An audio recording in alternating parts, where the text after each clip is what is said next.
กราบสวัสดีอีฟซี่ทั้งช่องของสงกรานต์นะคะมื้อนี้จะมีแนวทางตำล่าวของพบ่ประสงค์ออกนามนะคะมื้อคืนนี้นะคะวันที่4มิถุนายน69ตำล่าวนะคะวันที่4มิถุนายน69ตำลาวของพบ่ประสงค์ออกนามกอดข้อกันมาในตารางค่ะ30นะคะแต่ว่าเลขวิ่งเพิ่นบ่เข้าส่วน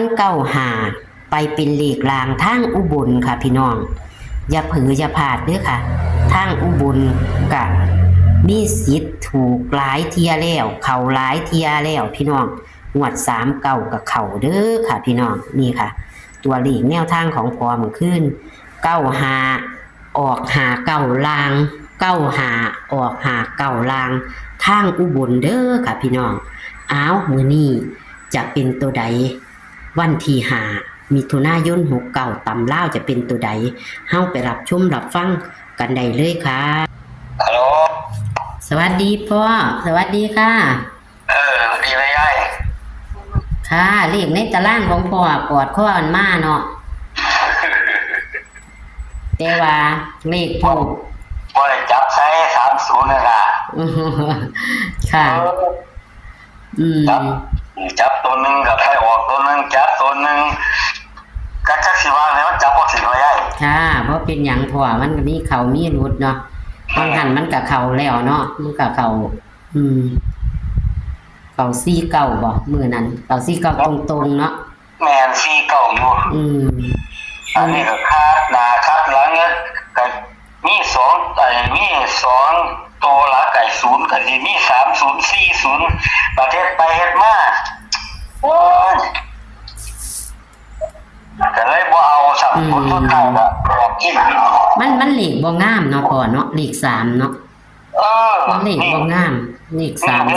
เฮ็ดได้หรอว่าในคันว่าหลัก0นี่มี30กับ40เฮ็ดได้2ตัวนี่บัดนี้เลยเอาซ้ำเลยเอาอันเข้าเก็บเข้าตามนี่เลยเอานี่เลยงั้นหันบ่มามันบ่มาทำใหญ่มันหันไปตำคักเนาะมันมาตำคักมันมาย้อนหลังแม่นบ่มาย้อนหลังนี่มันชอบย้อนหลังแหมก็สิบานแหม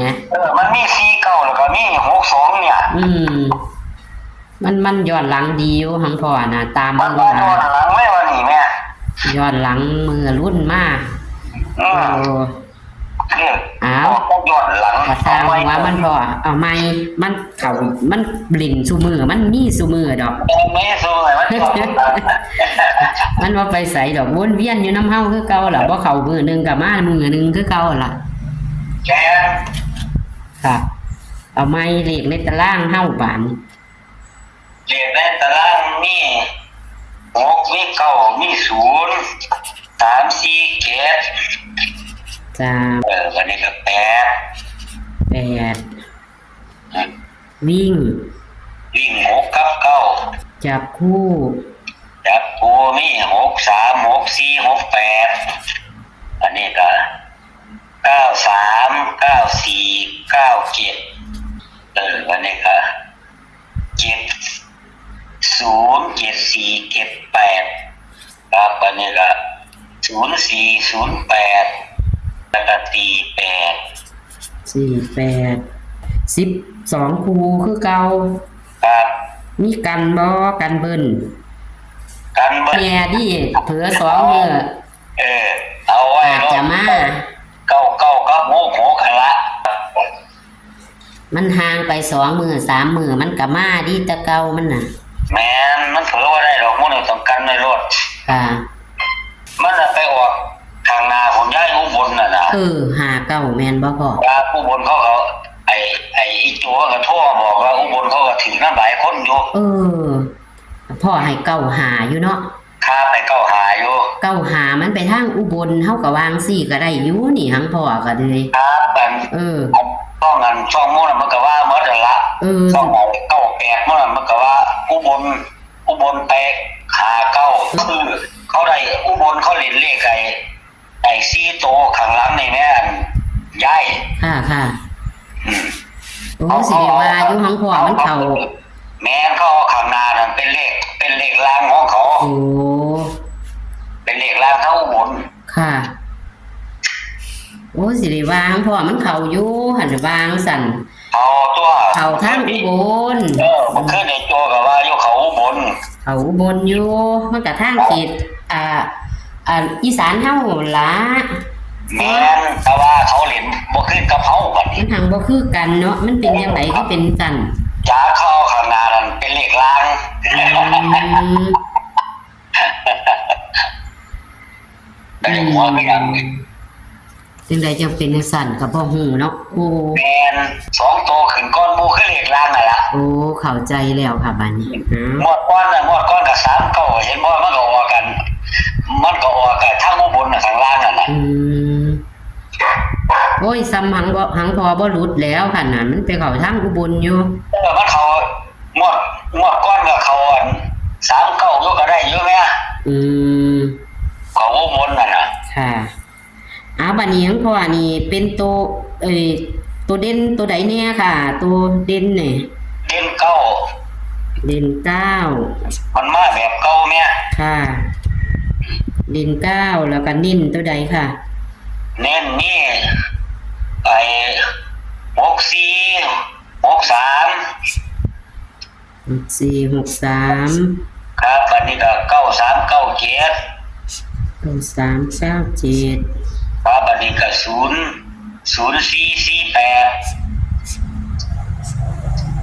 ค่ะ เป็น6ตัวเน้น6ตัวเหมือนเดิม ตัวกันเบิ้ลกับ9966เนาะค่ะ ครับ ตัวเลขแนวทางพอกับมี12หางเหมือนเดิมนะมีเน้น63 64 93 97 04 48เนาะค่ะก็ขอบคุณพอเด้อค่ะที่ให้แนวทางค่ะ ครับผมย้ายมาแล้วนี่แก้ขึ้นมาแล้วนี่ แจ้ขึ้นค่ะทางเฮาค่ะ ทางอุบลอยากซื้อก็ซื้อรถ ค่ะ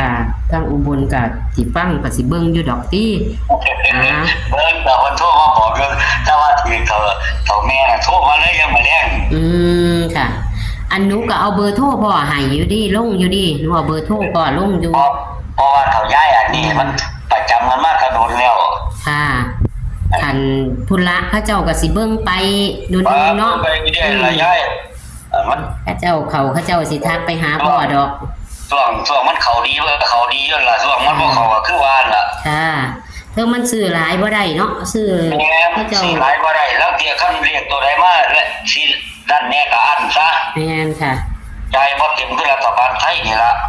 ค่ะเอาค่ะจักสันก็ขอบคุณค่ะ สวัสดีค่ะพ่อ ครับสวัสดีครับยาย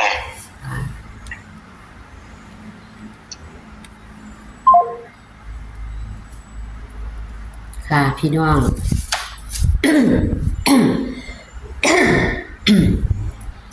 ตัวเลขแนวทางพอประสงค์ออกน้ำนะคะ พี่น้องกับเข่ามาก49นะคะกับเข่านะคะ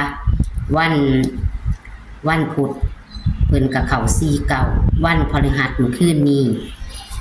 95เพิ่นไปเข่าทางอุบลพี่น้อง95ออก59ลางของทางอุบลเนาะพี่น้องเนาะทางอุบลก็ได้น้ำพออยู่แต่ว่าเลขในตารางพอกับกอดข้อกันมากก็คือ30อยู่ค่ะพี่น้องนี่ค่ะเพิ่นให้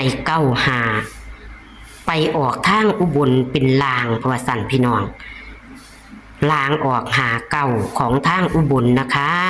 ก็ถือว่าของพอไปเข้าทางอุบลนะคะแล้วก็